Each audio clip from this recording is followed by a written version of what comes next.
Okay, hi all, and welcome to this online event discussing the cultures of Gamework. My name is Olli Sotamaa. I'm a professor of game culture studies at Tampere University, and I will be hosting today's event. And let's see, I'll try to change the slide. Yeah, there we go. So the event is part of GameCult Talk series. This is organized by the Center of Excellence in Game Culture Studies. And the idea of these events is to invite a group of experts to discuss a topical issue related to game cultures. And as said already today, we will focus on game work. So game making as such can be a dream job for many today, but at the same time, as many of us know, it can also be exhausting and precarious and daunting. So today's panel will look at how it feels to work in the game industry, and I will also challenge our panelists to maybe to envision what a culturally sustainable game work would look like. So we'll begin with short talks. I promised 10 minutes to everyone, and then after that we'll have the panel discussion. But I guess at this point, a round of quick introductions is in place. So first in the list, we got Taina Myöhänen. Taina, you can maybe, yeah, okay. Very good. So Taina's wearing many hats, but among other things, she's currently a researcher at Tampere University, and prior to this, she's worked in several game industry positions, and for example, served as a president of Win Games Finland Association. Next up, we got Minna Eloranta. So Minna's a CEO and a co-founder of Boom Corp, and she's also served in several volunteer positions in the Finnish game industry, including, for example, a stint as a lead coordinator of IGDA Finland. And then we got Solip. So Solip Park is a doctoral researcher at Aalto University, and her current work is focused on understanding the cultures of immigrant and expat game developers. And prior to her academic career, Solip worked in game companies and other startups both in the US, South Korea, and Finland.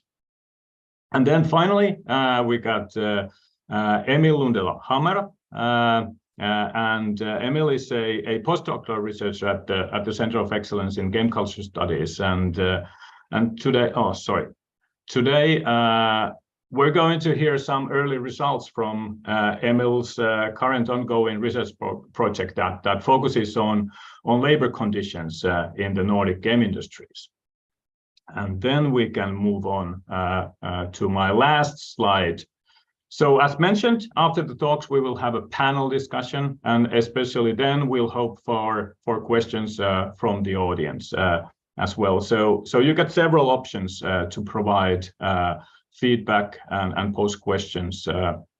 You can use Twitter, or if in current days Twitter climate you're not sort of like feel like that, then we still have YouTube and Facebook left. I don't know if they're like that much better, but that's what we got on offer today.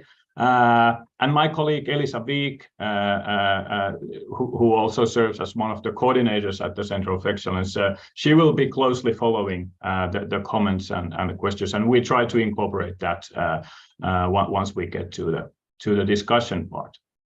But without further ado, I think we should move on to the talks. And Taina, I think we agreed that you can go first.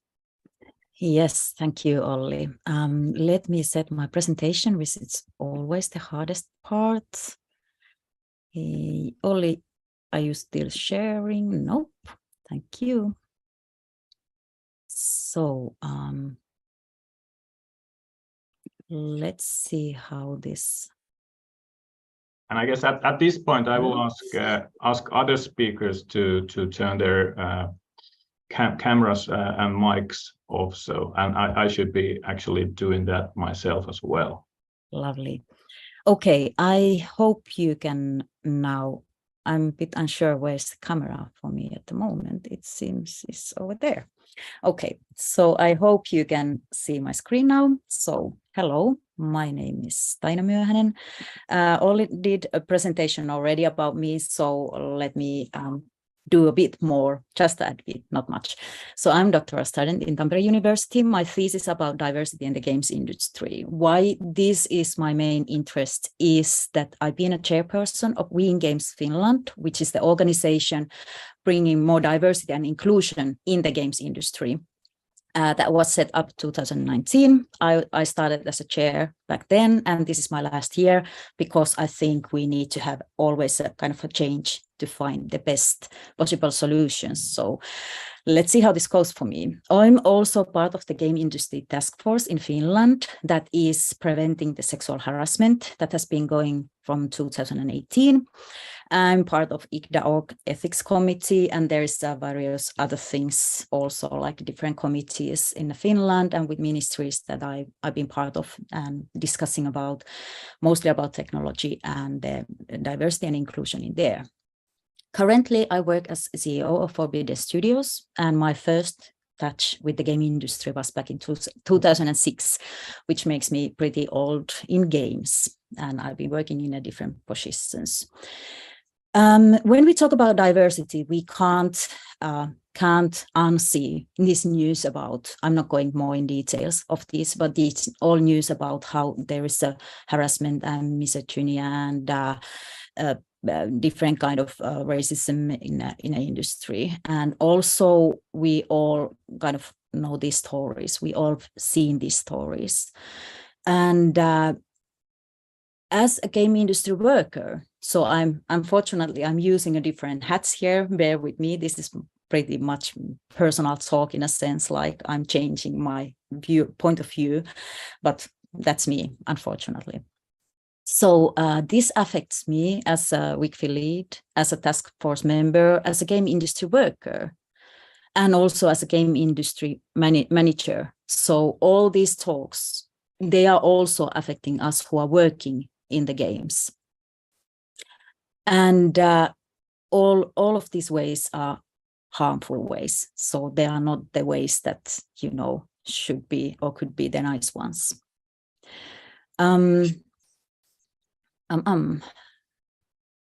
Then moving on.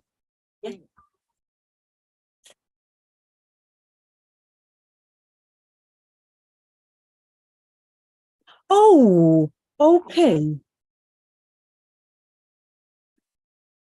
Obviously, you can't see the full slides then. Sorry about that. Let me check how to make you to see those. That's stupid of me. Thank you for telling me about it. Still.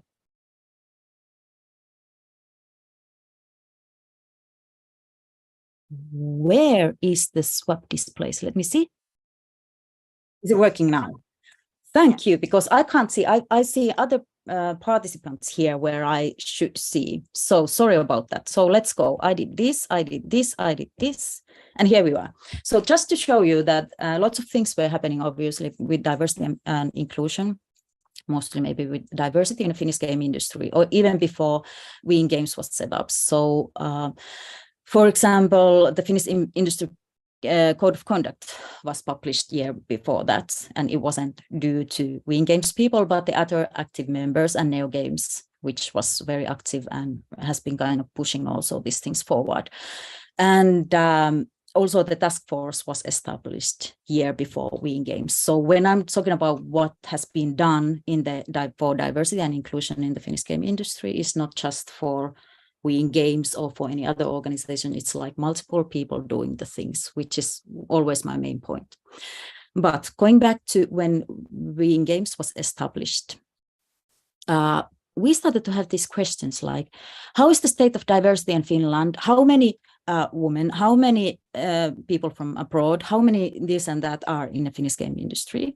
And it's pretty hard to answer these kind of questions without having a data. So what we know back then was like, okay, we need the data to have. And here is some of the things that we've collected. These numbers are from 2020, if you want to kind of locate them. NeoGames is doing their research every second year, and they've been, for example, calculating the number of women in the game industry since 2010. So we have some numbers from there, like we know that 28% of game industry workforce in Finland is from abroad, which kind of, when you hear Solip's talk, I think this will give the perspective for that. And also that 22% of game industry workforce in Finland identifies as a woman, and here the rest as men, because last time this was done, 2019 was 2020 was this made, and they were published next year. When it was asked how many of the game industry workforce in Finland identifies as a non-binary, the numbers can't be shown because this questionnaire NeoGames does is for the companies, and the companies can't, most of them haven't been collecting this info. Whereas, for example, Rovio is collecting this info. So we know for Rovio stats that is 5%. Our own study showed 4.5%. And then we have one study from UK that says 2%. So this is maybe around the level of what we have. And also we know that around 25%, which sounds quite big, of the members and followers of our Win Games are non-straight.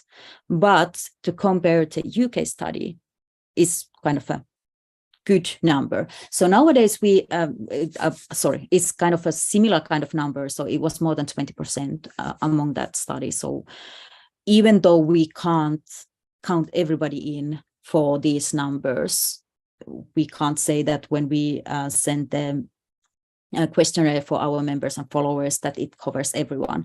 It can give us a bit of a highlight where we are and for how many people we talk. For example, we know that there is around 8% non-white in the Finnish game industry workforce, which is kind of a small amount. And this is something we need to probably discuss and we need to move forward. So I think it's important to have this kind of stats, even though even though it's pretty limiting, but then you can kind of communicate, and then about like that these people, they exist in our industry. So we did another study of inclusion last year, 2021. So these are the numbers from there. And we were pretty happy when we first started to analyze. This is the first batch where we analyzed. For the questions, I feel that my game studio or school is accepting the people from diverse and marginalized backgrounds. And in these colors, the 7 and 6 are the best, like, yes, they are accepting. We were happy to see that the percentage were quite big, even when you break down male respondents, non-male respondents, and people who said they are representing marginalized groups. The same happened when we had a look for the answers of if someone at my workplace or school came out as a transgender, non-binary or similar, they would be supported and welcome, and people would use their new name and pronouns. So we were pretty happy when we see like, okay, it seems that most of the people kind of will at least believe in that there is this kind of inclusion in our industry. I did another batch, so here's to talk about our biases. So I did another batch of analyzing how people are experiencing, what kind of experiences they've been having in the industry event, such as IGDA, which is pretty big in Finland, or game jams or conferences? And have they experienced mostly what we listed here was about harassment of different kind of exclusion and these kind of experiences? Also looking this, I was still very happy to see like, okay, 69% of people said that they haven't experienced in events, this kind of things. And here we go back for my previous slide about biases. We always thought that the events are the place where the sexual harassment and these kind of things happen. And now looking this, like, okay, they're still happening, and you can see women and other genders, which are grouped here because they were too small to show otherwise. They were so they were kind of experiencing more, but still it wasn't like everybody are experiencing, which was kind of our assumption for this. And then I analyzed, have you experienced any of this kind of harassment or belittling on these kind of things, issues in the game industry workplaces? And then we see that 62% have experienced that kind of things. So here we had the belief as the people who were doing the diversity and inclusion stuff that the events are the worst places where things happen. And now it shows that these kind of things happen in the workplace. And I have to remind you that in Finland, the law prohibits these kind of things happening in the workplace. Olli, how much time do I probably have? Have I used all my time with the slide thingy? Let's say 2 minutes for wrapping up. Yes, lovely. Okay. Very shortly, what kind of things women who answered for our questionnaire experienced was mostly someone underestimating your skills because of gender, age, ethnicity, sexuality, disability, appearance, but also like many other things like feeling pressured to go for gender norms, bullying or being left out, unwanted sexual teasing, joke stories. One thing I want to highlight here, actual or attempted rape or sexual assault at the workplace, which is like, what? These kind of things should not happen. That is illegal in many ways. To compare for people, here is the list for non-binary, gender fluid, gender, transgender male, transgender women, and people who prefer not to say or were not sure or answered other. So they experiences also relate much about unwanted sexual teasing and inappropriate questions at the job interview, also big no-no, kind of prohibited by the law, bullying or being left out. But there's also a lot of these experiences to compare.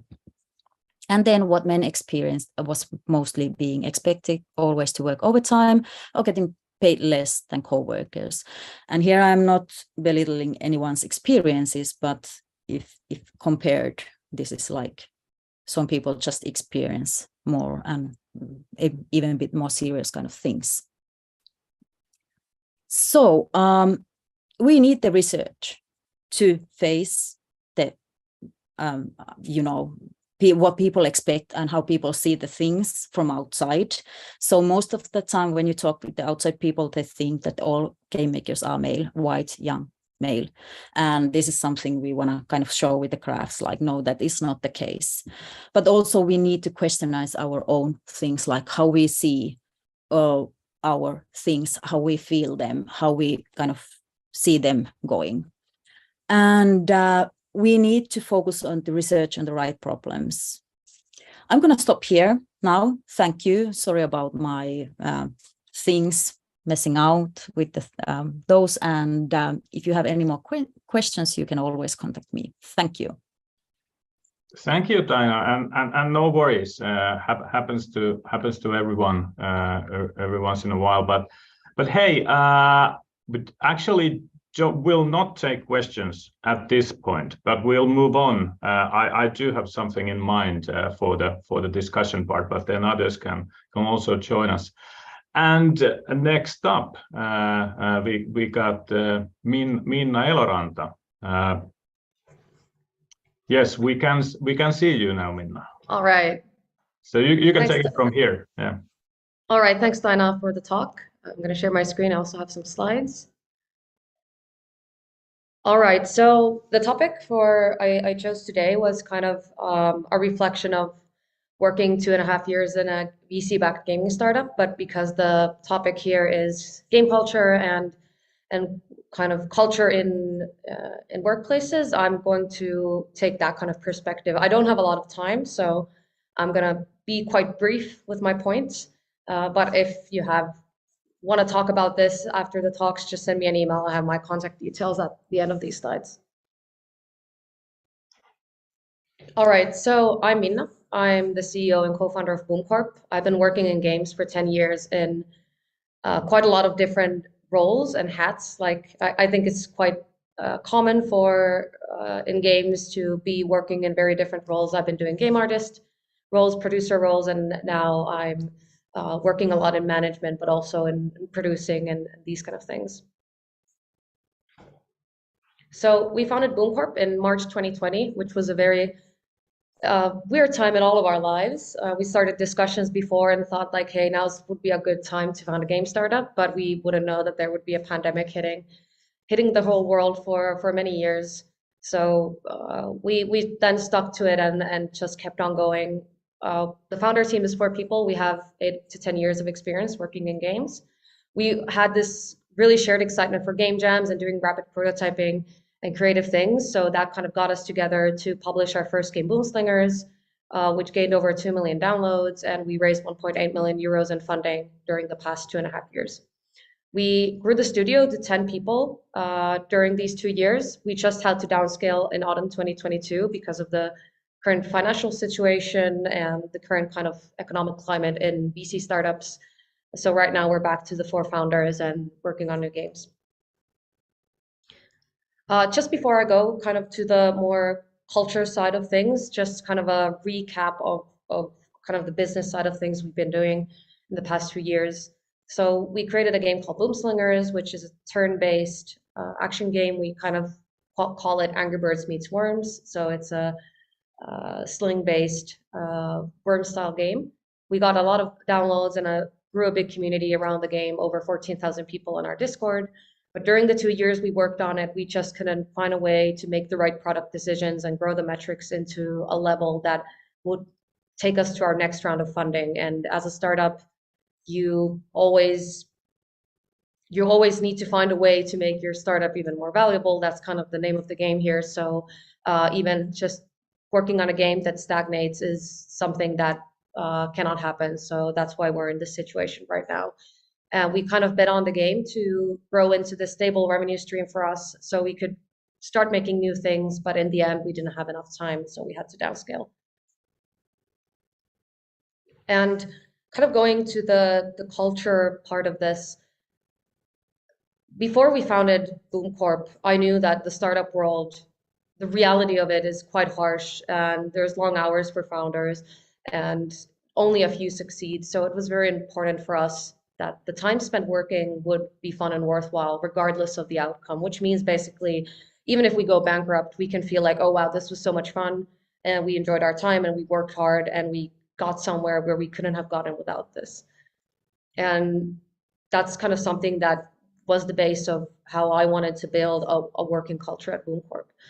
And going into that, why I always loved working in games is every single workplace, everyone has at least one thing in common, which is a very dear common hobby, what is games. And that's already a great kind of glue to bring everyone together. And, lunch chats are always fun.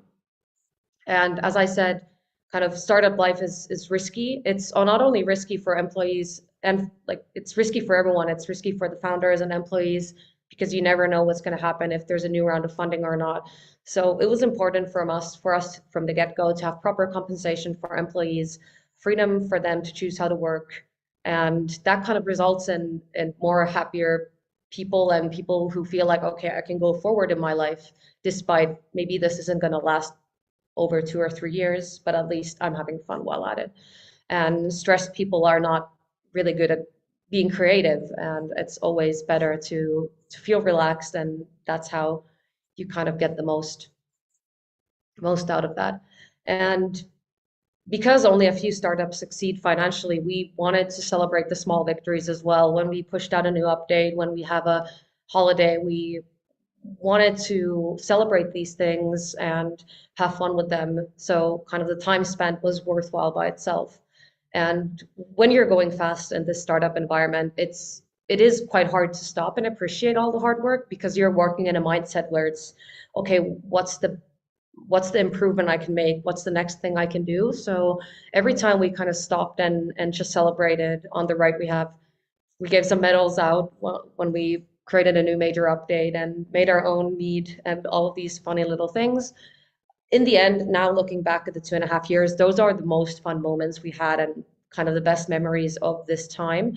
And in the end, it's not taking away focus from making these games and making the best product decisions, because that's when people are less stressed and they're having more fun. So that's something that we valued quite a lot. And going forward from that, I think in the end, the most important thing in gaming and in the games industry is that people feel that they're working on something valuable, feel that their opinions are heard. They feel like they're improving, and they can, after the while they spend in that company, feel like they've grown as a professional and in their career. And although good compensation is important, and I think that's kind of the baseline, that people should be paid for well for what they do, because creative work is hard, it doesn't automatically make people happy, or it's not a fix-all that just compensate people well and it's going to work out, because creatives do want to bring out their thoughts and feelings and work in an environment where they feel that they can voice their opinions. And in the end, that's the most hardest part to improve in company culture, is how do we communicate, how do we express ourselves, how do we make product decisions, and what if we have a conflict, how do we resolve those things? And when those things are in place, people are going to be so much happier than just us trying to, from a top to bottom from a perspective of a founder or a leader, to just say like, hey, we have a fun culture, or just have beer on Fridays, that doesn't fix things until we have those working environment setups kind of created. So as I said, kind of because most startups won't become profitable, I think, especially in this kind of environment, you realize that the journey and the day-to-day work is the most important thing, because that's the only kind of concrete, real thing you have as a startup. You have all of these dreams and all of these projections, but the thing you do have is you coming to work every day and wanting to do the best you can. And things I've realized during the past few years, and that I've held really close to myself, is that business is not worth burning yourself over, and mental health comes first always. It's also for founders, because those founders are showing an example for their employees. So if the founders are super stressed and just put in 12-hour days, then that's not going to become a healthy work environment. And we have so many amazing things in this world than just business. And even though I'm a very passionate entrepreneur, I still have all of my hobbies and different things I love doing. And not putting all of our kind of eggs in one basket, I think, is important. And kind of the reason why I enjoyed entrepreneurship so much, that it gives such an amazing opportunity for learning.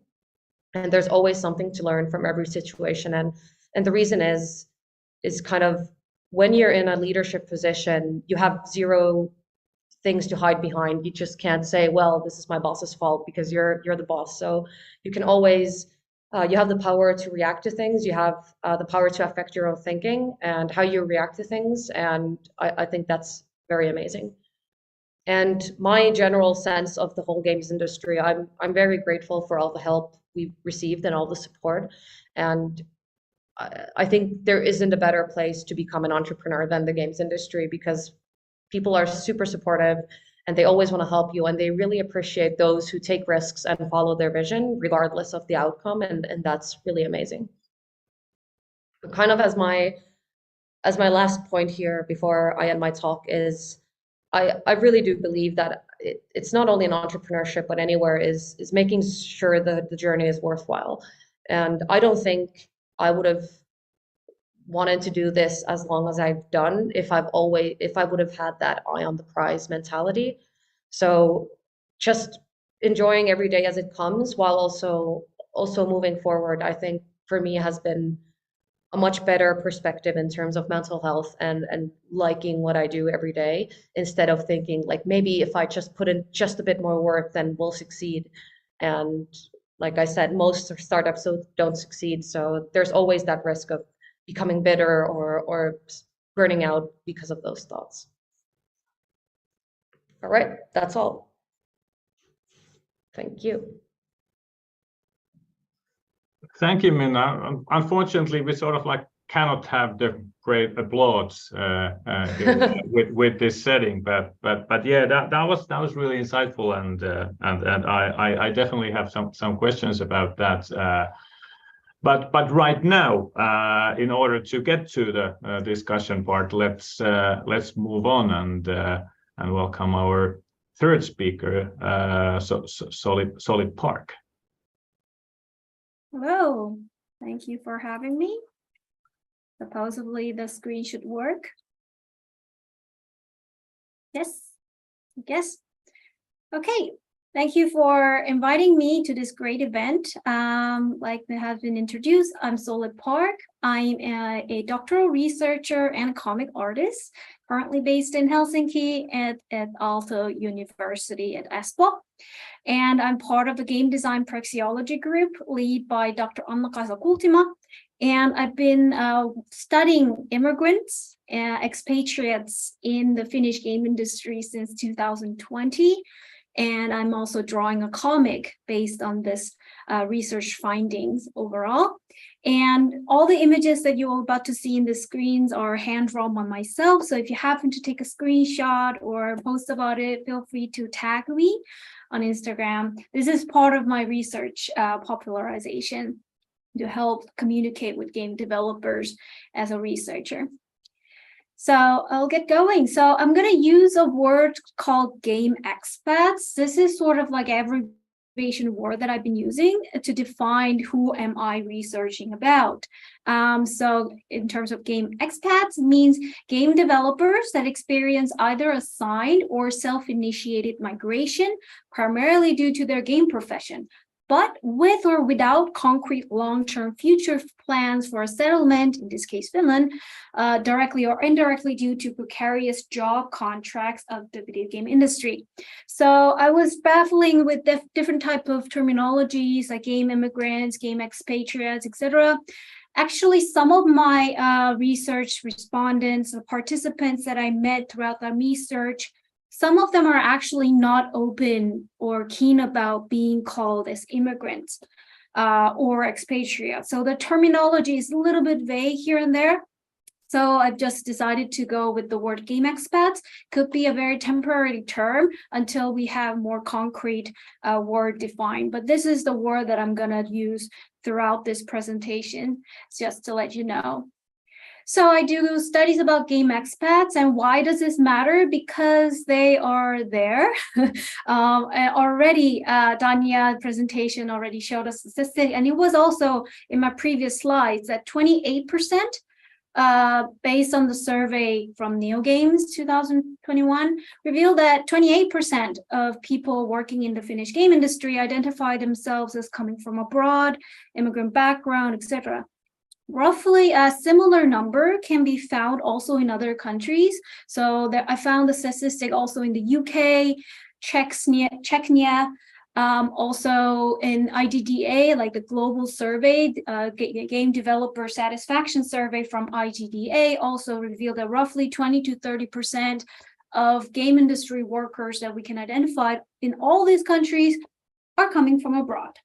So it does matter. It means that at least 1 out of 4 people in your office are coming from abroad. In that case, I think it's our researcher's job to also try to investigate what are they doing, or why they're coming, and most of all, from that perspective, I'm very highly interested in how Gamework game development cultures are different or similar in between the countries? What are the cultural nuance of game development is, praxeology per se? And how do they migrate? How do they interact with each other? So that's, as a researcher, that's my primary interest, and that's why I'm studying the cases of game expats. So what did my respondents so far said about culture of game work in general? So these are the individuals, 2/3 of my participants actually have migrated in multiple different countries throughout their game career. So Finland is not their first country to migrate to work, and it may not be the last one. So these are the individuals that experience many different countries while working in the game companies. And they say they, like game industry, tend to share similar tools and technical principles.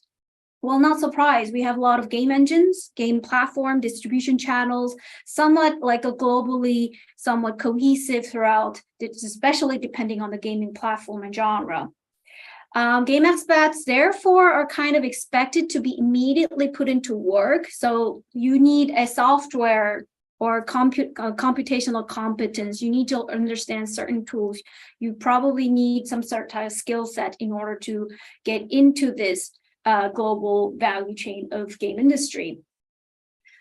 Somewhat standardized game techniques do exist, because even if there's a different programming language, even if it's a different game engine, they do follow the similar like user interface, similar principles per se in terms of how the system works. So in general, game experts are kind of very easily to transferred into one workplace to another. But at the same time, game development is not always the same. It's very much different per country to country, company to company, and even between the team.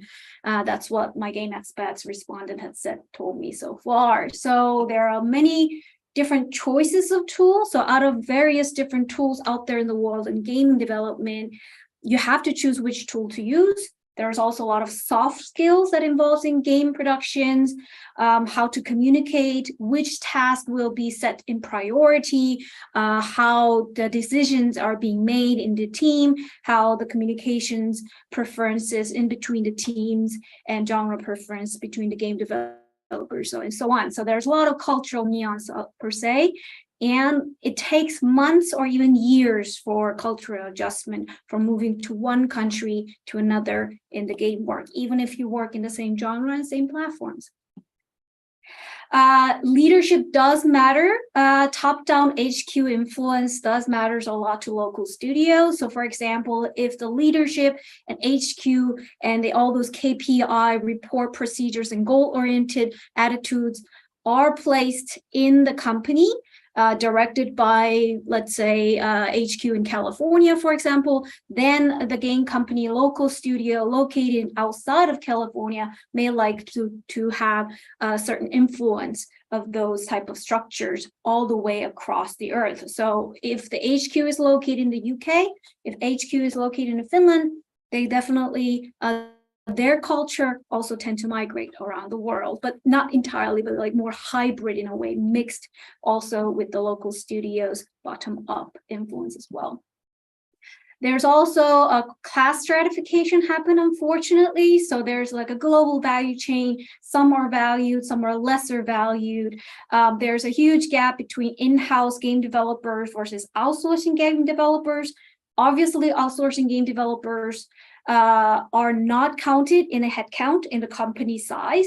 And then there's also this like lingering, this type of class differentiate and gaps that I'm not one of them. I'm not one of the outsourcers. I'm better. I'm more creative workforce that actually makes the decision versus to think of the freelancers and outsourcing game expats, usually in the lower paid wage, like a human wage, labor wage wise, lower income countries, and a little bit of like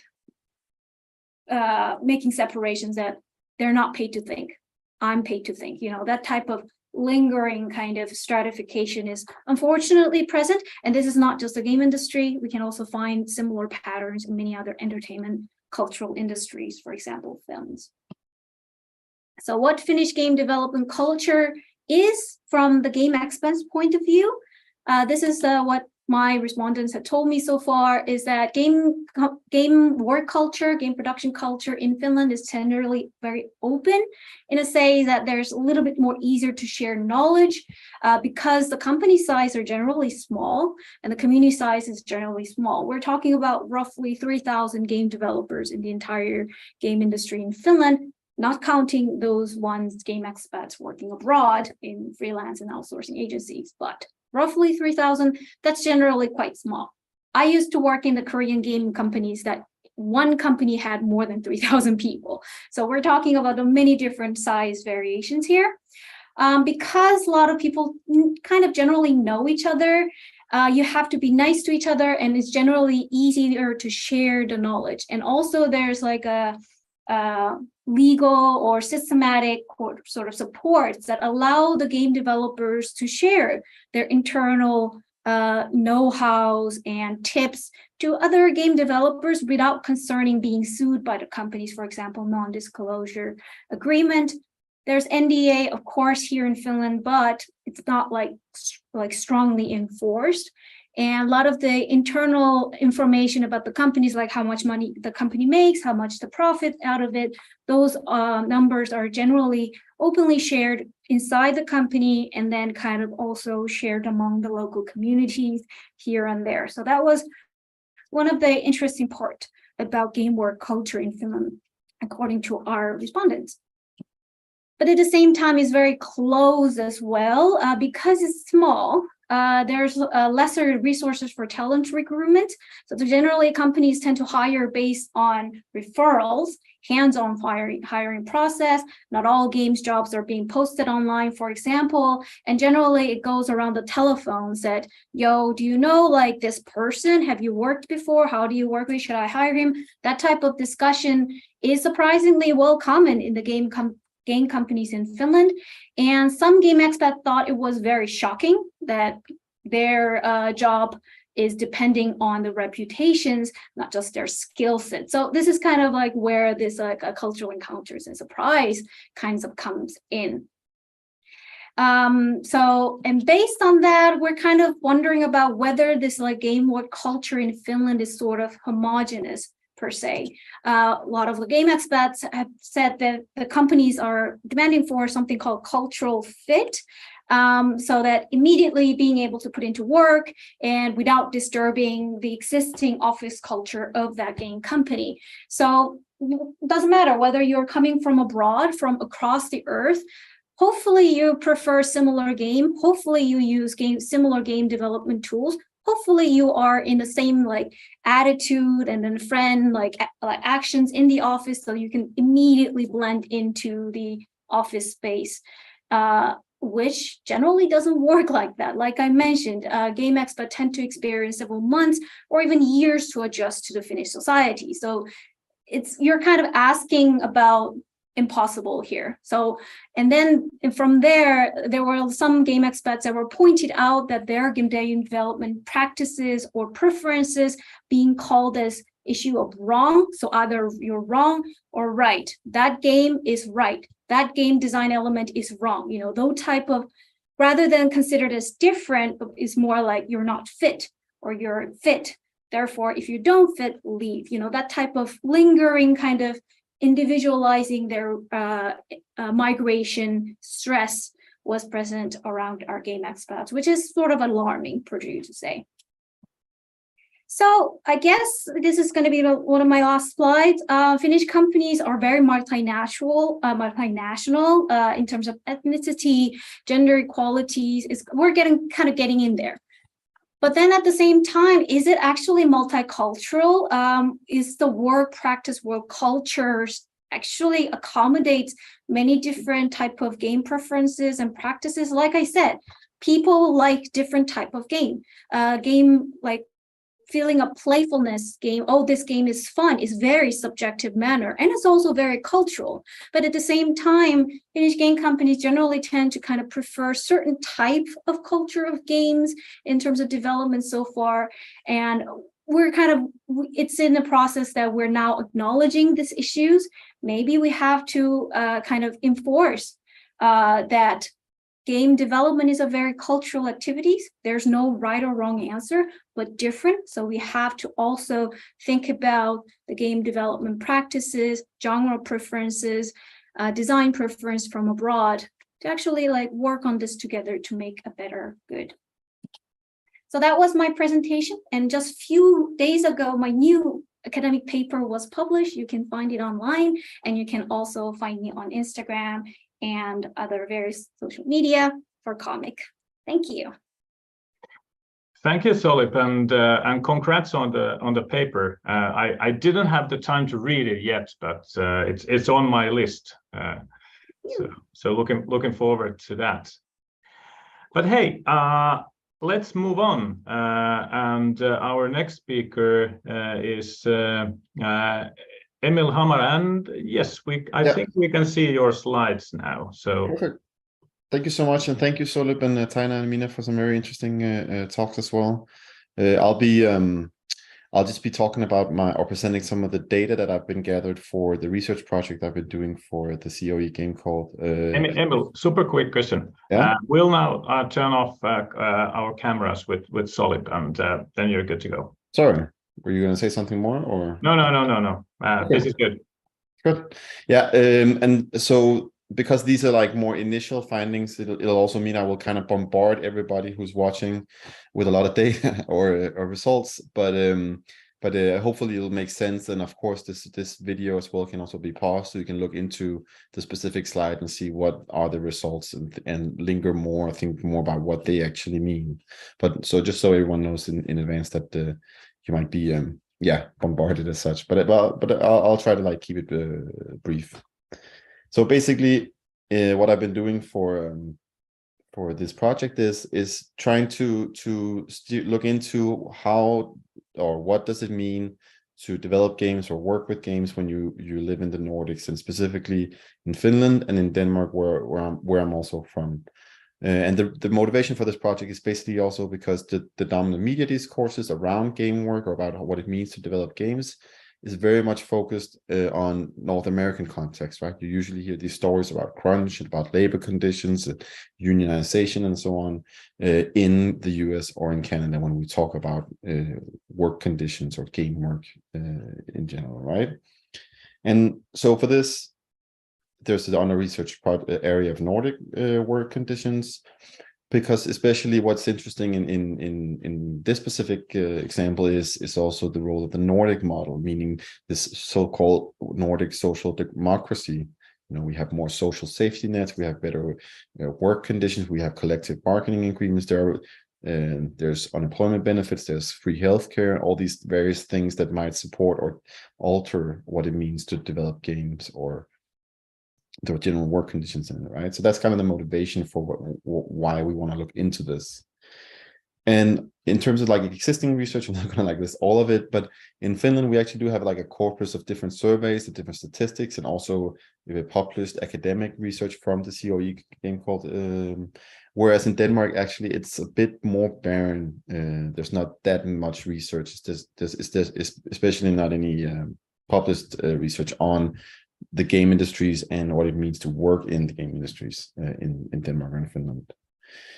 And so just really briefly, just to compare, when we talk about Denmark and Finland, obviously there's different aspects or characteristics of them as game industries. And Finland is basically considered to have like larger size and larger revenue in terms of employees and how much money it generates.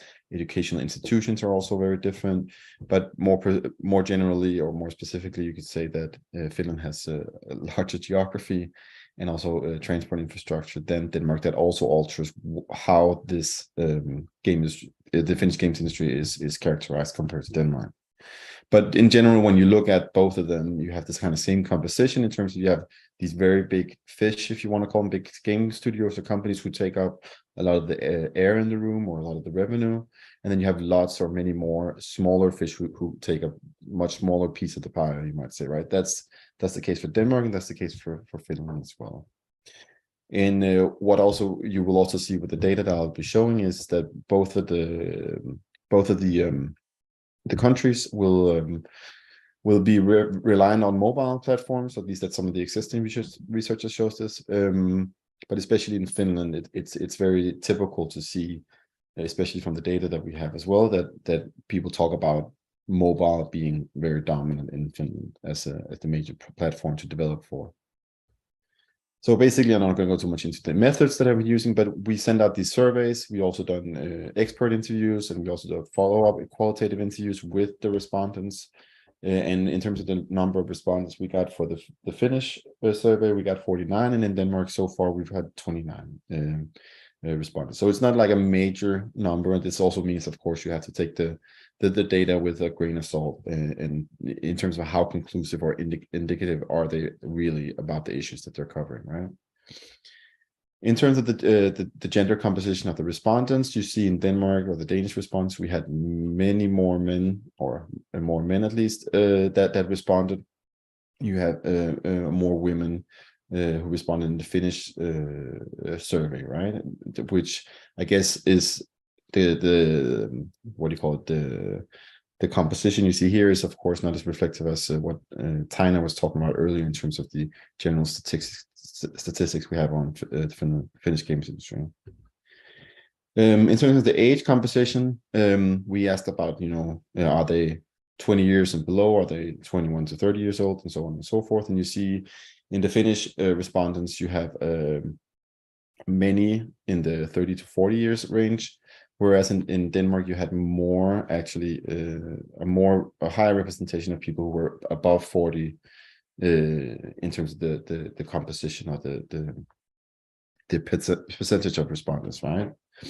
And you could perhaps, this age thing is also related to the level of the position we also asked about. You can see in the top, in the bottom left, you'll see that in the Finnish games industry we didn't have we only had like 2 people who identified as owners or employers, whereas in Denmark we had 7. So there's like more percentage-wise owners who actually responded in the Danish survey than in the Finnish one, right? This might also have an impact on when we talk about work conditions and the different questions we asked them. General working hours, from what we gathered, it was lower in Finland than in Denmark, 37 compared to 38 in Denmark and Finland. Then we also asked about how do they enjoy working in the games industries they work at, right? And actually they're somewhat similar, right? So the question about like, I enjoy working in the Finnish games industry, the higher the number, the more happy the person, the respondent is, and you generally see like relatively high, right? A bit lower in Finland than in Denmark, but not by that much, right? And then we also wanted to ask about sustainability, about like the future projections. Do you see yourself working in the Finnish or the Danish games industry in the future? And here as well, you saw Finland being higher than in Denmark, actually. And this is actually related, I think, to some of the next thing we got, which was salary satisfaction. This is something that the Game Makers Finland has also asked in their annual salary survey. But here we also just wanted to reiterate the question, like, do you think you're paid well for what the work that you do in the games industry? And here you see that Finland is higher, much higher in terms of general satisfaction, and in Denmark it's much lower, or more, a lot of dissatisfaction, I would say. This is perhaps also tied to the fact that the Finnish games industry generates more money and has more healthy companies than the much smaller and less financially healthy Danish games industry. We also asked about internationalization, like how international do you think the games industry is in Finland or in Denmark? I'm not going to go too much into that, but you see this is also high. Then we also asked about labor issues, about labor rights, and who to go to if there is a problem at your workplace. This was also pretty similar, actually. We asked, are you aware of your labor rights at your workplace in terms of like work hours, overtime, sick leave, parental leave, and so on? And this was generally pretty high. They seem informed, or they answered as they were informed about this awareness, and also about like who to go to or who to talk to, whereas perhaps in Denmark it was a bit lower if there was a problem, right? Then we asked about diversity, about to what extent do they think the game companies in Finland or in Denmark are capable dealing with diversity in the games industry, you know, age, parenthood, race, ethnicity, gender, and so on. And here it was a bit higher in Finland, but in general you see a lower number, like more towards the middle than in the high top end, right? And then we also wanted to hear what their own convictions are in terms of diversity. Should that be actually fought for or striven for or sought after? And here you also see that the respondents generally were, this is something that's important and something that the game company should take care of in general. We also asked about discrimination, and Taina already is covering this much more extensively in her research, so I'm not going to go too much into that. I would also say our questions are less reliant, because research shows that when you do ask directly or explicitly workers if they have been harassed or discriminated against, they're less likely to interpret that thing as discriminatory or harassing or harassment. So the questions we ask more directly, explicitly are less reliant, I would say. We also ask about unionization. Is the person a member of a union? Here you had actually had more representation of union members in Denmark than in Finland.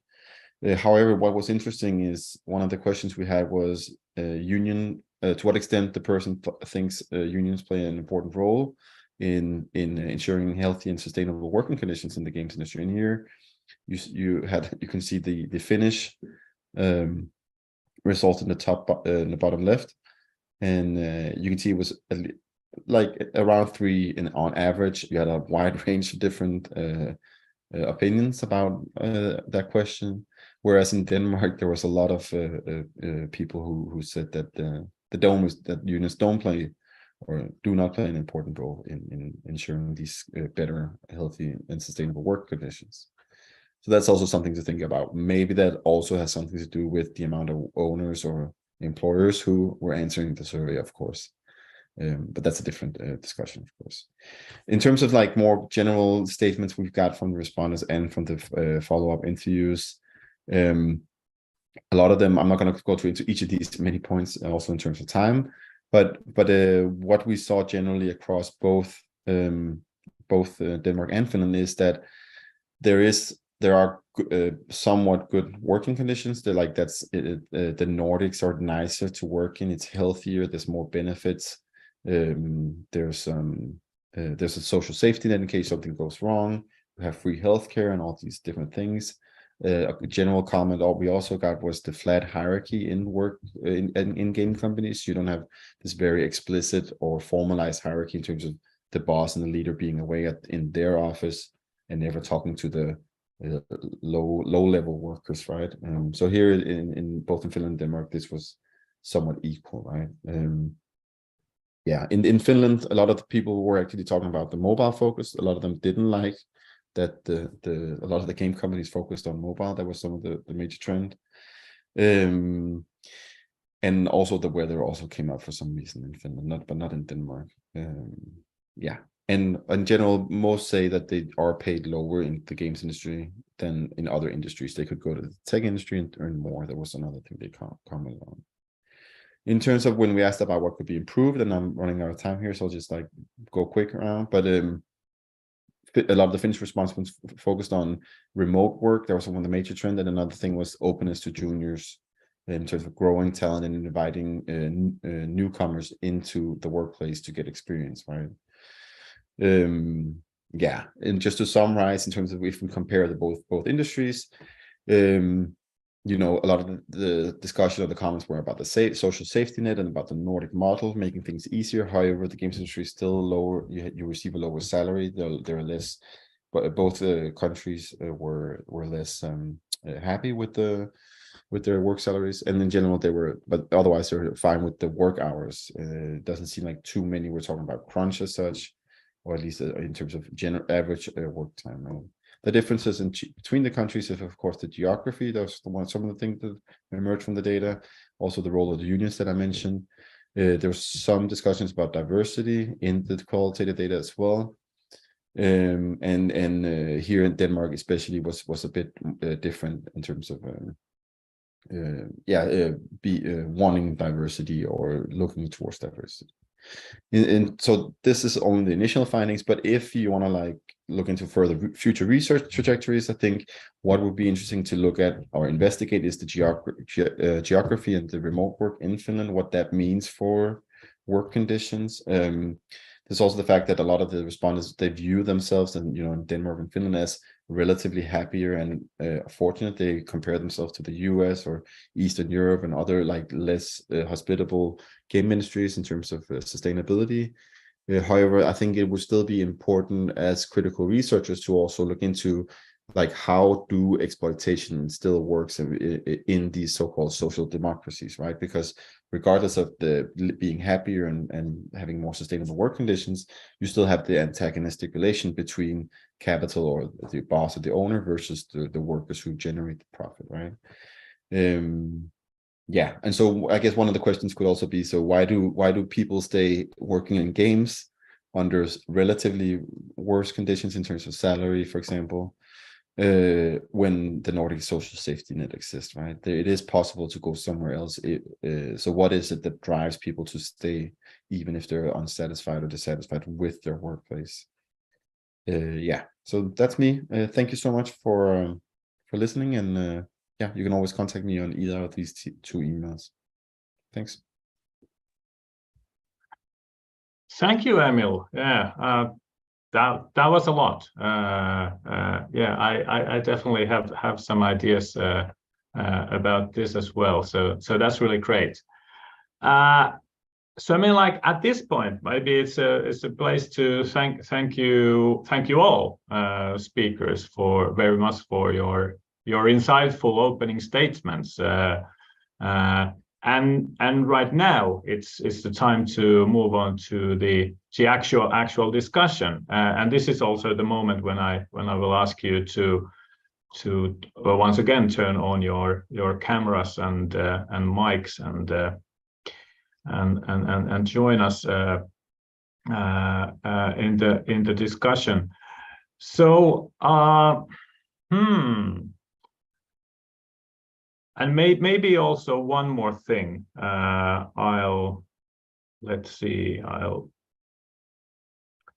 remind you about because our audience is also able to comment on the theme. So these are the channels that we can use. You can use the YouTube live comments and then also Twitter and Facebook. But yeah, let's start with, or I luckily enough have an opportunity to first pose some questions. And I was sort of thinking about this because this panel is also part of the Peli Week, an annual games week in Finland, coordinated by the National Audiovisual Institute. And I was reading their press release earlier today, and one of the themes they highlighted is the sort of like the equality in games and game cultures. And I was sort of like thinking about like how do you see the situation in the game industry based on your research, based on your experience? I mean, like, do you see signals of more equal practices developing, or should we still consider some sort of like existing or potentially new inequalities? And I don't know, like any of you can start, but this was something I was thinking when listening to Taina's talk. So at least I like to hear something from you. Thank you, Olli. Short answer is we definitely have the aim, at least in Finland. I'm not saying all companies have a similar amount of the aim to go for more diverse, more equal, more inclusive cultures. but this is not something that is done like this. It will take time. It's a process, in my opinion. And that's why sometimes the companies are saying like, oh, I feel like it's not easy for us to reach. But what we've been trying to encourage them is to go step by step, like taking small steps. And this is how we all do that. So there is definitely still ways to improve. And from my experience, I've been working also in other industries. There are things that are kind of like biases probably that are restricting for certain kind of groups, minority groups to advance in their career. And I've seen the similar in other countries as well. I mean, it's not just in Finland, but it is also in Finland. And in Finland, we talk about this kind of gauge that we think we are so equal, that if you criticize that we are not that equal, then they will be like, oh, you can't say that kind of things in Finland because we are so equal, which is not true. So I think we are facing this in the two sides, like these problems. But I would also like to hear others' opinions for this question. Okay, anyone who wants to go next? I guess I can say something. So I mean, what motivated my research or our research is also like the focus on these North American discourses, right? And the general tendency you see in the data as well is that people do talk or compare themselves to what happens in North America, what they hear about what happens in North America. And in that sense, I also think the trajectory or the future of, let's say, a more equitable or more sustainable Finnish games industry or Danish games industry is also looking at all the talk about unionization and about workers' rights and about better working conditions. So at least my impression is that there is a growing awareness about having better, healthier work conditions. And the other thing I would also add to that is some of the comments that I also received was what happens when there's an economic crisis or it's not going so well financially for the Finnish games industry or the Danish games industry. Will workers still be paid fairly, or do they have to work more or work for less, and so on? And then given the more like this, I guess, more political, more societal stuff, with a looming recession and with the war stuff going on, the energy crisis, that can also perhaps have an impact in the future on let's say the work conditions in Finland. Will there be more antagonisms, more conflict, or will there be more cooperation between, let's say, the workers and the bosses as such? Yeah. Thank you. Yeah. I mean, like really, really good points. While I process some of those. Solip, Minna, you still want to chime in? Yeah, I can also sort of join in, because Emil also mentioned about this like a Gamework discourse from North America, and compared to that, that's what a lot of my Game Expats respondents are also talking about, because there are people in Finland who physically worked in many different countries before coming to Finland. So it's like a very comparative stories can be defined from here. But then I would say like Finland is like illegally, systematically starting from a very different perspective compared to North American Gamework discourse. The law is different, the system is different, the society structure is also completely different in that sense. But then there's also at the same time, there's this sort of like go global mentality in the Finnish game industry, and also this like sort of mentalities in global game industry in general, that game industry is one network, we're connected, it's global. So rather than focusing on the like a locality, what's different in this country, what's the cultural interpretations of game industry here and there, but rather it's sort of like an industry discourse kind of mingles in. It's like global, we're together, we're one, And I would say we have to focus more on like the local level, the low level of how the game works, rather than trying to like constantly looking from the top-down view, especially with the industry narrative. The industry value chain is global, but it's not like game making our actions and our creativity of game is global. It's very much local. It's like hands-on touch. People's interaction is the most important thing here to make the game creative. Yeah, just a quick comment. I really agree with Taina's sentiment, which is kind of I feel like every year we're improving, but there's always also new issues rising up. So it's more of, I think, an attitude of always looking inside the industry and wanting to improve our ways and looking for ways to make it more inclusive. I wouldn't say it's like, okay, in 5 years it's going to be done and we don't need to talk about it again. The more we normalize the discussion and the more the discussion becomes just something every company is doing and all the associations and all of these, I think we're going in a better direction. But for sure, compared to 10 years ago when I joined the industry, I think it's at least the amount of discussion we're bringing on the table is so much different, and also the quality of discussion. And it's improved, but I think it's never a case of we're done or when are we done, but more like every step is important that we take.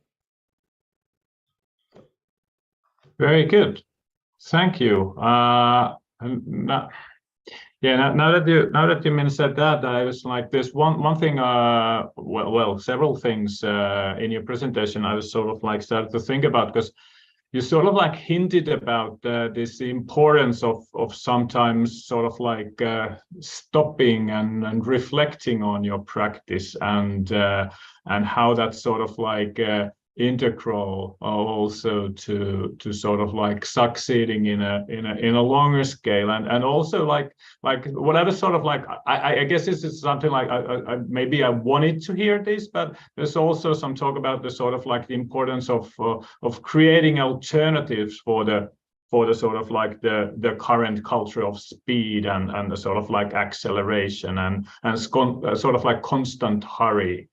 So I'm sort of like thinking about like is there actually can we see some developments like this? Because I mean, like already today it's been mentioned, and people often say when talking about the game industry that it's an industry of passion for good and for bad. And I'm also always sort of like thinking about, like, does this necessarily then mean that it's also an industry of burnout, or is there some way to sort of like unlink these things? I know there's a lot of questions, but feel free to answer the one that sort of like resonates with you. Yeah. On terms of burnout, it's a shame, because I very much agree with the statement that creative industries are very prone to burnout, because people care about what they do and they give a lot of their feelings and really want to make it work. So there's always, and I've been near burnout 5-6 years ago. So I'm very lucky and grateful that it didn't go all the way. But I think that scare already helped me. And when we founded the startup, I knew that there's not a gold pot at the end of working too hard. Unfortunately, it's a very personal issue, and you have to kind of feel it in yourself to know that that's not something you want to chase, and also believe in your own craft and believe what you want to do and what kind of life you want to create. And knowing also that you're probably a lot more, at least for me, I'm a lot more, I get more work done and if I keep in my 8-hour work weeks. Of course, then as a startup founder, there's these times when you're doing days around the clock because of fundraising and these, but I've always made sure to rest afterwards and trying to keep the balance. I can't say that I've always succeeded super well, but I've at least tried and attempted. I'll give myself credit for that. But it's kind of this thing of not having a FOMO of everyone else. Like, everyone else is running so much faster, I need to do the same thing. Just my thoughts on that. But it does kind of require for you as a person to have the resilience to kind of ignore those thoughts, kind of that FOMO. So yeah, very, very true, very true. At least Taina's got her hand up, so you can go next. Yeah, I totally agree Minna, what she said. Also, we know that in this industry, when we are working with our minds, is very tiring. And I've heard many of the companies, for example, offering the psychotherapy as something like a work benefit, if you want to go, or coaching and these kind of things, to kind of trying to balance this. But at the same time, all these numbers, what we asked, like how many people are having some non-visible disabilities, that was one of the questions, including the mental health issues. So while we didn't ask that straight in our questionnaire, which was a bit like something we regret now, but what we read from the other, like from IGDA's study, that is a big issue in our industry, and probably it has something to do with the being creative and also doing the business at the same time. Maybe we probably don't have that much research about it. Mm-hmm. And to add to that, I think like in terms of passion-driven work, we also have to acknowledge like it's not just the like sole companies issues, like it's like industries overall and creative industry and overall that draws with very highly competitive market. That I've seen like game developers at the same time they want work-life balance, they want to go back home early, but at the same time they want their game to be better, to draw more players and then to make a game that they like at the same time. So it's kind of like this lingering on it, and then the competitive market and around is definitely pushing it, and it's a really complicated issue in that sense. So I would say we need a channel, like Taina mentioned about some companies offering like psychotherapies, person to talk to, and I think that's what like industry and the systematic approach, social infrastructure maybe can also institute in a way that, you know, at least like the game developers, a channel for them to talk about it, and also potentially able to enable like game developers to talk about their work across the region. For example, I've noticed a lot of game developers, they know like very well of what's happening in their own company, in their own country and all that, but then not so much like local to local conversation or community. They need to know what's happening out there outside the world in many different cases, how to unionize maybe, how to raise their voice, how to improve their work life. You know, for that they need a lot of information and network. So I think that also has to be endorsed in the future. Hopefully, it's a long-term goal. Yeah, and also just to add, I'm not sure how related it is to the current discussion as such, but what I've seen is in the data and also in the interviews I've done previously before this study is the focus on age groups, right? And the difference between, let's say, 20 to 30-year-olds versus those who become above like 35, and how they change or in their attitudes towards the workplace.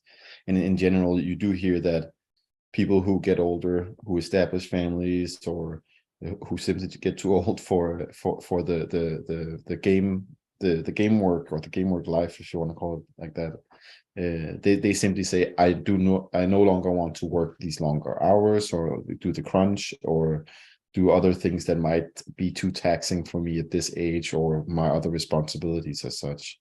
So with the Finnish games industry and the Danish games industry, and in general, I guess the Western games industry being, you know, 30 to 40 years old in terms of professionally established, then this might have an impact in terms of the old guard, or the senior people changing their attitude towards the workplace in terms of burnout and sustainability and so on. I do want to mention, with the data or the interviews that I've done with Finnish game developers, they do mention that they would like also that some mentioned that the old senior people who are still around, from who started back in the old demo scene, it would be nice to also get some new or fresh blood, and who were not necessarily the same identity category in terms of gender or ethnicity, race, and so on. So that's like also something that come up in terms of changing the generations who are in charge of the games industry. Right. Yeah. That's actually really fascinating. think about the sort of like that, or I don't know if I really like the idea of generations, because that's also once again like a simplification. But I mean, like, it's true that we have like a different age group and people with different experience these days, and that is sort of like a very much like a layered industry in that sense as well. Yeah. Hey, one of the things like left me sort of like thinking when listening to Solip, and this actually also applies to some of the things you said, Emil, is like at the end of the day, it's not necessarily the workers and sort of like where they come from as such. But sometimes, as Solip mentioned, that it's also can be more about the ownership, or the sort of like a takeover and a new headquarters and stuff can sort of like change the studio culture almost like overnight. So I'm just like sort of like thinking that so if this is the case, and that obviously is the case, does it even make sense to talk about a sort of like a Finnish game industry or a Finnish game development culture, if the sort of like if we can sort of like see so radical differences between even like individual companies, or like company next door can be very different in terms of culture. One. But I mean, like, I don't know, like who wants to go first? Well, I could go first. So the leadership, especially like the HQ management style, does matter. That's what my game experts told me, based on how they experience. So let's just give a straight example. AAA company, HQ located somewhere in California, operating Irvine, London, Barcelona, and Helsinki office. Let's say in that scale wise, this company is obviously drawn by the global pipeline managed by the HQ in that side of the world. So obviously the tools that they use, like simply as in which, do they use Zoom? Do they use Microsoft? Or do they use Google Teams? Like those type of simple communication tools, all the way to what type of games that they tend to develop. And interestingly, some of these companies, such as like overseas offices, they don't communicate with each other. Mainly, they communicate through the HQ based on their overall top-down management style. So in this type of very top-down, very scaled-up AAA game companies, corporation structure-wise, even the game developers in Europe and the developers in somewhere in Asia working for this company doesn't necessarily get to know what is happening in the overall scope of the game. But in that case, if we go down to Finnish case studies and in Finnish game companies, many of the game companies in Finland are definitely influenced by global distribution platforms like Google Play and app stores, Valve Steam. But then many of them were actually kind of founded in Finland and then maybe acquired, maybe went global from there. So it's sort of how like a little bit interesting dynamic. That's what I noticed so far, versus the office that was like top-down built from overseas force compared to bottom-up established game company, maybe small and then maybe acquired and grew bigger, or and then those different type of dynamics also matters a lot. But then in the end, also Finnish game companies also influence, for example, regions in Eastern European countries where they outsource a lot of their tasks to like minimum tasks like a game assets development to all the way to customer service. So I would say Finnish game culture and also Danish game culture has to be discussed like local level also as well. And I do believe there is very valuable trace of it, not just because Finland is unique or in that sense, but it also migrates. Finnish game company culture is also influencing other regions as well. Like I said, similar to how AAA companies are doing in our around the world, but maybe a little bit in a different scale. So.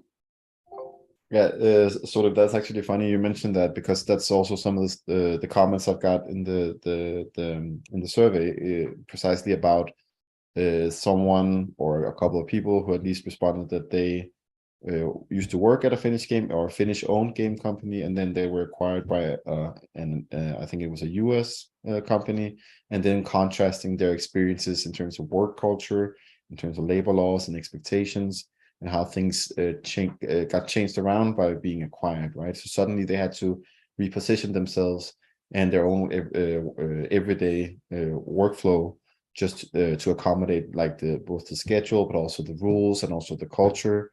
And then suddenly, you know, like related to what Solip, what you mentioned before with the Finnish game culture also being like different and not necessarily inclusive. Suddenly they also realized that, hey, US or American work culture is not necessarily so sustainable for my Finnish way of doing things, right? So there was already this type of positioning, right? And you could definitely, like you mentioned yourself, think about, but what about outsourcing? Like when Finnish game companies then outsource to Eastern European or South Asian countries, so what happens there in terms of how they think about the Finnish labor laws and Finnish work culture actually accommodating them? And that was less thought about. The only kind of common trend I saw in the data with regard to outsourcing or thinking about other countries like that was about junior positions. So one of a common trend was not being able to enter the Finnish, or having difficulty entering the Finnish games industry if you're a new talent or a junior talent. And then what I heard from others were then saying that this is due to outsourcing, because it's cheaper just to outsource, let's say, 3D modeling work than to hire a inexperienced young Finnish game modeling artist, as a comparison, right?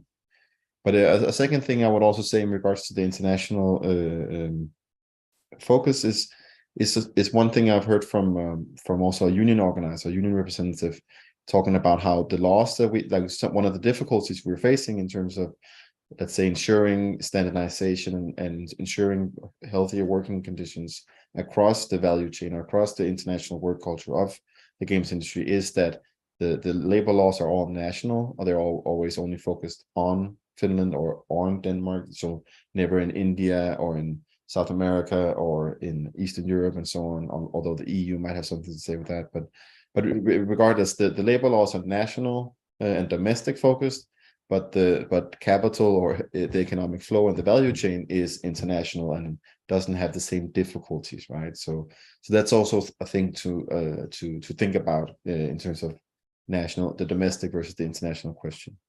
So thanks. Good point. And especially during COVID-19, a lot of people, the game developers, were working remotely. So the question is, those who are working in Finland for Finnish game companies versus those who are working remotely in somewhere across the earth for Finnish game company, are they the same? Well, immigration-wise and labor law-wise, completely different. And I also noticed that this is not a systematic. The system also makes people how they think about their work. You know, I'm in Finland, I'm in this in-house still while I'm on remote work, while it's them, they are there is different, you know, that type of gap. That's also something that we should have to worry about. We're talking about inclusive and diversity and work culture in Finland, but we also have to think about like what is in this like a remote work and global industry context at the same time. Yeah, that's a very good point. But hey, yeah, continue. I didn't mean to intervene. I'm really close to comment on the junior side. This is also something related to company sizes. So this, taking the juniors in, from my perspective as a game industry management person, the problem might lie also that you don't have anybody to kind of train them or look after them or kind of get them into how to make this game. So that might be one of the difficulties. Most of the companies in Finland are pretty small. So we have just few bigger companies, but as Solip pointed out, they are not even big in a level. So when our biggest is like 500 person working in that company, and that's not actually big game company. But we have only a handful of companies employing 100 people or more. So most of the companies are pretty small, and that might be one of the problems. But that is the problem that is kind of recognized and then there are people trying to solve this problem as well in the neo games, I think. Yeah, and for me, I got a thought of on Olli's question on kind of the difference between the Finnish games industry, and is there like, can we define it by itself in this global time? But at least I feel like the Finnish games industry is more defined by the people who work there, and not by the companies, and not by the singular company cultures, in the sense of every company has its founders, and usually those people are more closely involved with creating a culture. And even though we'd want every single games company to be as diverse as they can be, I think most are very much like Solip said in her talk of like, are you a culture fit, which means like, do you like the management of this company, and if you don't, you leave. And that is an issue. So looking at kind of what the Finnish games industry is, I feel like, because companies come and go and job titles come and go, but there's a lot of people who have stayed in games, and there's a lot of new people coming in, and it's also a fluid concept of always changing. I think COVID was a really big hit for the Finnish games industry, even though a lot of people enjoyed working from home, but those people had already established a thought of like what is to work in the games industry. And I feel like there was a lot lost, like culture loss that happened with COVID, is because those people joined the Finnish games industry, but did not actually experience other than the culture of their company. They didn't go to an IGDA event. They didn't do go to a We in Games meetup, or a jam event, or all of those amazing things we have in Finland, because that's, I think, is also part of Finnish GameCult, like the games industry culture, the demo scene where it all started. But now it's very different. Game clubs starting from elementary schools, like all of this coming together. So yeah, that's just I feel like, especially personally, having changed jobs and having tried different things, I've always felt like I primarily am in the Finnish games industry, and then defined by a company. Of course, it's a bit different when I'm a founder myself, but I think you can have those both identities at the same time, of the values of the company you work for, and then the values of the Finnish games industry. Yeah, that's really interesting. Yeah, I got another question. Now that you it's going maybe a bit to the other direction, but now that Minna mentioned that sort of like this development in which the job titles come and go, and that's actually like what is exactly happening in a rapid kind of pace. Because I mean, like if game development traditionally was sort of like seen as a sort of, or the sort of like the focus was on a simple core team, maybe a game designer, programmer, artist. These days, the sort of like the range of positions is huge, and if you look at the job listings, it's often like it's more like, I don't know, like community managers, monetization specialists, data analysts, you name it. So I'm sort of like thinking that how do you see this development? Does the sort of like the emergence of these new titles and new areas of expertise sort of like change the power dynamics within studios? Should we perhaps sort of like somehow update our ideas of who develops games? As such, if this seems to be the case. Okay, once again, sorry, too many questions at the same time. Yeah, go ahead, Solip. I would say, I mean, Finland is kind of definitely, thanks to mobiles and all this dominating platforms that we have in this market, it's definitely transitioning from game as a product to game as a service. So we're definitely going to see more like service sector individuals. You're going to have to maintain the game. You have to administratively make the game function and allow the company to prolong, not just project, like we made one game, we developed, that's it, but more like we're now talking about long-term live operation service of the game. So obviously there's definitely more and more service sector, service-driven individuals related to live ops will be further increased. And that's definitely going to continue onwards to build like unique cultural traits of Finnish game industry as a whole as well, and as well as who's the people who's gonna navigate the culture in this region. So I guess it is happening, and I'm also coming from my Korean background, where the game has been a service for a while now. Free-to-play game is the one that game I played ever since I was a kid, right? And we're going there. I think Finland is also going there in terms of that, where it's going to be more of a service.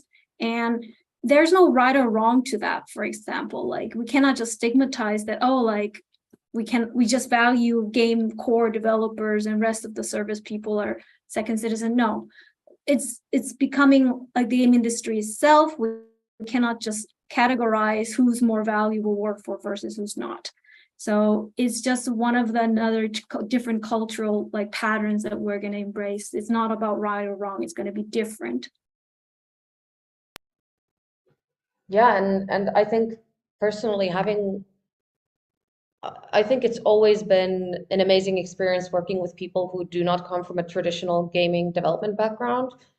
Although it's very useful that we have programmers and artists and everyone who's technically knows about doing a game, but I think the more diverse the skills are in the industry, because gamers are different, gamers come from all walks of life, so I think it's very important that people who make games are very diverse. That's the way we can make these kind of games. But even just like looking to, okay, we have all of these new roles. And for example, for us, we had a community manager working on the game, and she had amazing game ideas because she is talking with our players all day long and interacting with them. So she's very closely knowing what our players want and what kind of things, and bringing out ideas. How can we moderate our game better?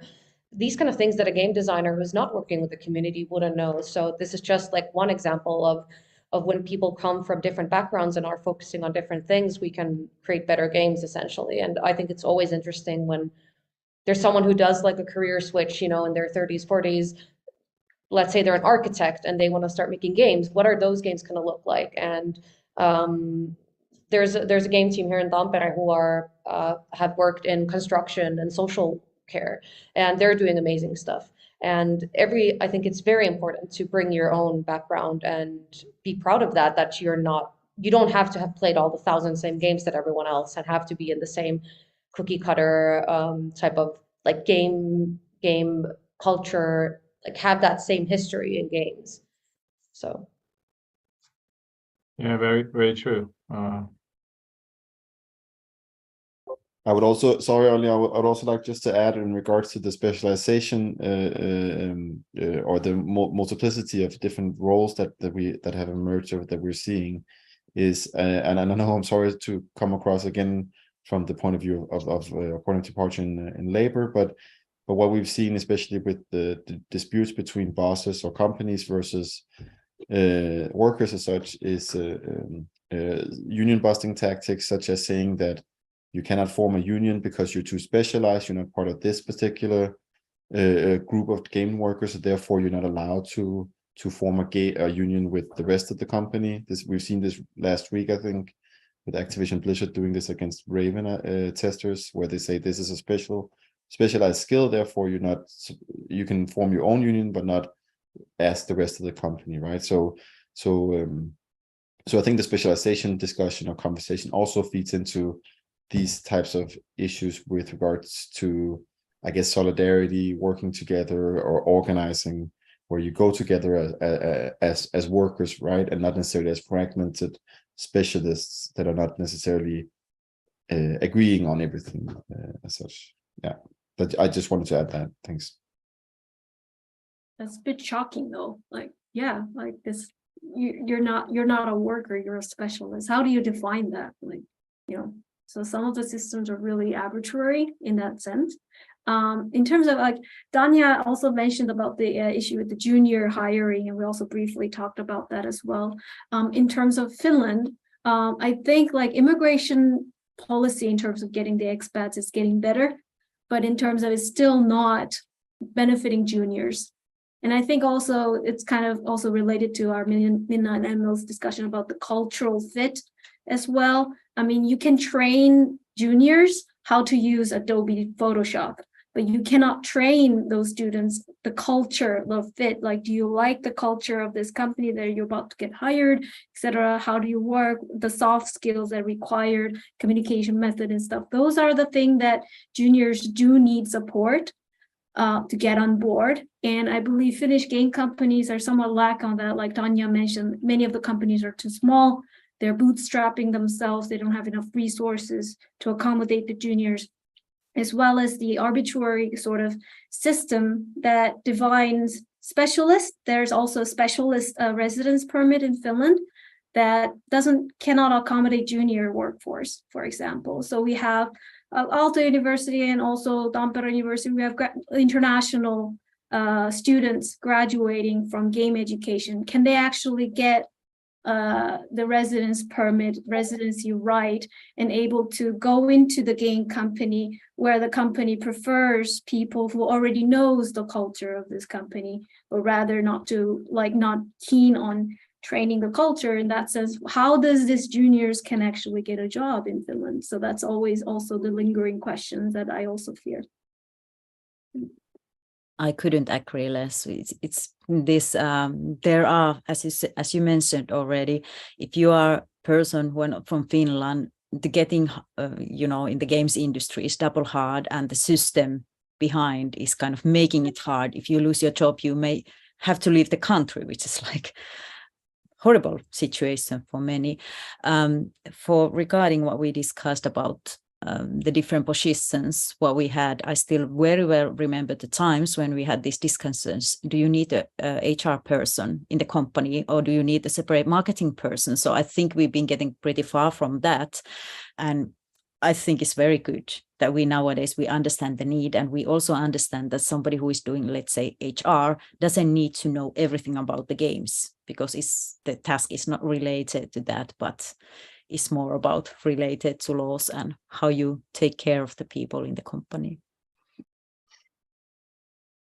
Very good, very good. Hey, okay, maybe one more before my final question. So this is sort of like connected to the prior question, or like the discussion you had, because I mean I've been sort of like thinking about like if the sort of like the new responsibilities and positions and styles seem to sort of like spawn all the time, how should the sort of like the games education react to that?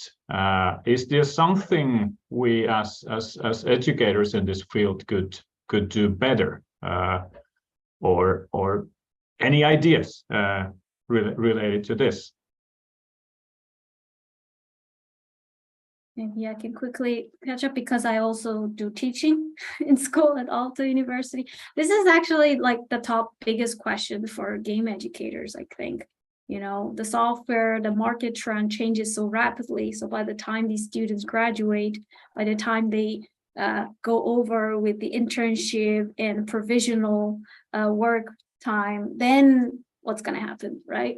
So more and more I kind of start to like feel the necessity of more of humanity driven educations or events, even for the students, for example. So we may not be able to give them like advanced software experience for 10 years ahead, because we don't know what's going to happen in the industry in 10 years ahead.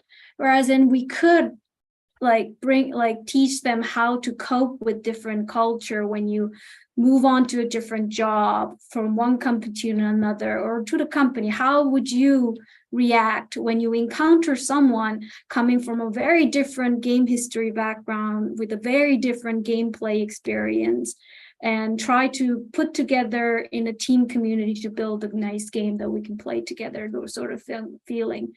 This is coming from my own personal experience. I studied games in the United States, but I've grown up in Korea. And then within the first months after I arrived in the United States, I was surrounded by professors and teachers and students there telling me that if you haven't played D&D, you cannot call yourself a game designer. And frankly speaking, there's no D&D culture in South Korea. I never heard about it before I went to the US, right? And then from there, the encountering moment that you have to be this in order to make play game. That type of homogeneity of concept is something that we have to be aware of. And I think that's where game educators can do. We can make them learn more about what's a different type of cultures out there and behaviors, cultural competence, not just digital competence. So that's something that maybe like game educators can also accommodate a bit more. We're hosting game jams frequently with students, for example, so that they can encounter many different type of interactions with the humans and making them not just with the computer. So I think that's the attitude we have to emphasize.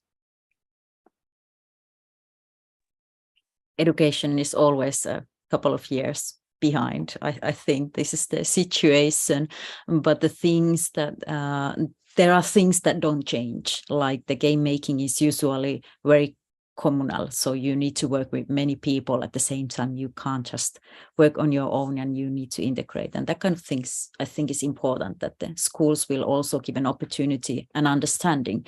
Because sometimes I feel that the people are just like, they make their own games and then they think that is how you make the games also in the game industry, which is not always. I know there are these exceptional persons who can make their games like all alone, but that is not usually how it works in the games industry and in the companies. And if I can have the chance, I also want to have the students know about laws, like labor law, that they will be enforced when they become the actual workforce, and how to raise your voice, where to contact in case of something happens, in case of your discriminatory. And that's where game educators could always like encourage the students to let them be prepared.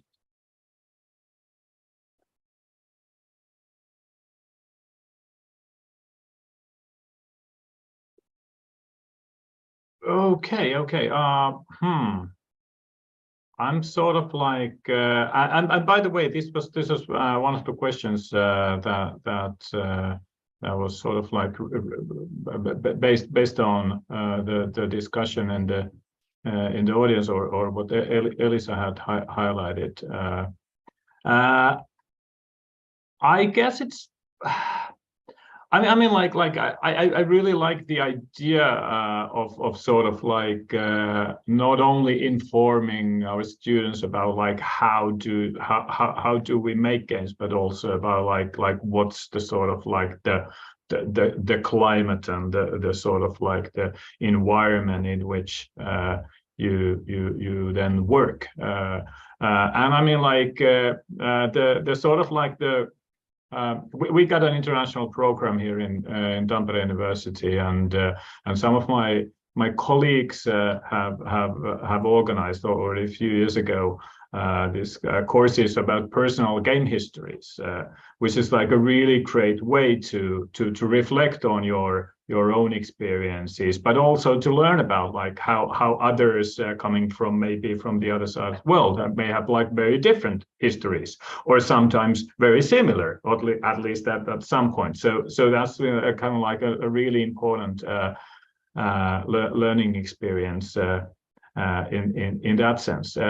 But maybe we'll have a sort of like to wrap up the discussion. We're coming closer to 3 o'clock. So my final question is asking you to look a bit into the near future and sort of like think about, or think aloud that what should we do next? Is this sort of like one or two fields or sort of like phenomena that we should critically examine or sort of like pay a bit more attention to?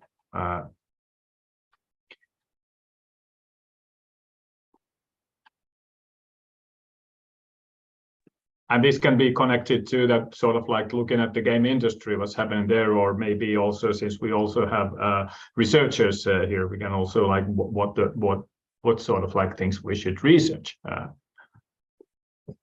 Emil hey, yeah, sorry, carry on. No. Emil had some great ideas. I regret I didn't copy that slide anywhere, but maybe we can kind of communicate that later on.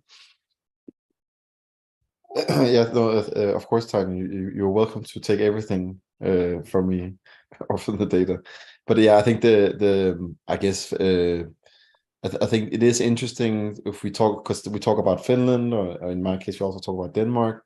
Like, what is it actually that's going on in these specific game industries that are kind of, I guess, specific to them in terms of like the Nordic social model? What does it mean to have this social safety net? What does it mean in terms of discrimination and in terms of harassment? How do these things also factor into these Nordic social democracies? But also as well the commonalities or the similarities with other Western game industries in France and Europe, or in the UK or in the US and so on. Like, what are the shared things going on there as well?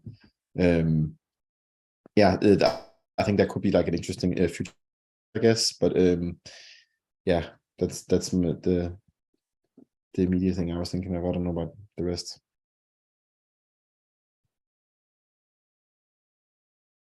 Something that's kind of been on my mind recently, especially with kind of the news in the Finnish games industry, is in terms of kind of worries or these kind of things in the future, is we're kind of seeing a trajectory of a lot of gaming startups founded in the Nordics and Europe, but then in the end being sold to, you know, other countries, Israel, China, US, you know, whatever, like in that sense. And then we see these effects of game companies like Seriously, where suddenly we have 120 people laid off because of not having that power anymore in Finland. And for companies like Supercell to make a very harsh decision to keep like 51% of the company in Finland is not something every company has the privilege to do when you're at that point as a founder and running a company where you get those offers. And I'm not sure what's going to happen, but I do think it's a worrying trend of you know, having these countries that have like good working condition. We're able to control our companies within the EU regulations and our country regulations, but then the profits are taken outside and not being built, you know, being used to build the new welfare and the kind of what created that in the first place. So that's something I'm a bit worried about. But this is not only a games industry thing. This is, I think, a startup thing. But also, as startups, and as especially gaming startups, you're not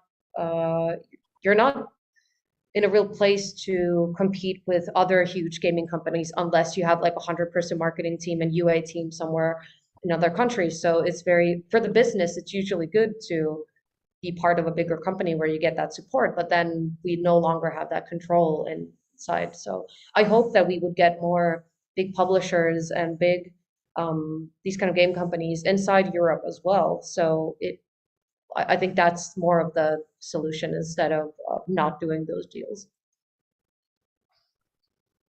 But this is not that much of game culture, but just, I guess, in general about my feelings on the future of games industry in Finland. Yeah, absolutely. I also second that what Minna mentioned, because like I mentioned, like the leadership, the HQ does matter. Also, it migrates to each other. It influences quite a lot.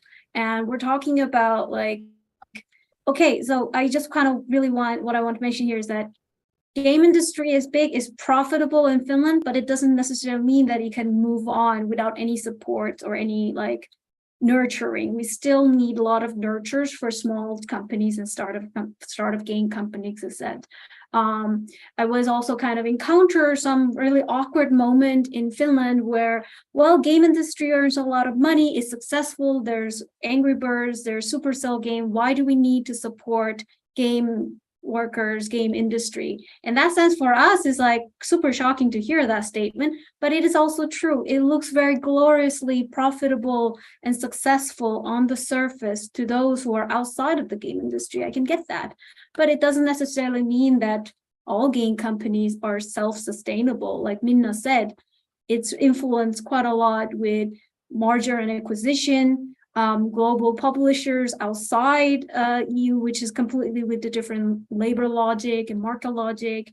And how does that gonna change into us? We can handle ourselves, but how can we handle against competing with the global influence? So that's why we need constant monitoring, constant discussion on Gameworks in Finland and also in Denmark, not just because it's profitable industry or it may be successful economically, but also because it is a cultural industry, that it's a very artistic and creative industry that we have to nurture on. And I don't have the right answer to how this makes things happen, but still, I just want to mention out there that the discourse and narrative, societal narrative towards gaming industry has to be maintained in a way that it's a cultural industry. We have to keep an eye on it.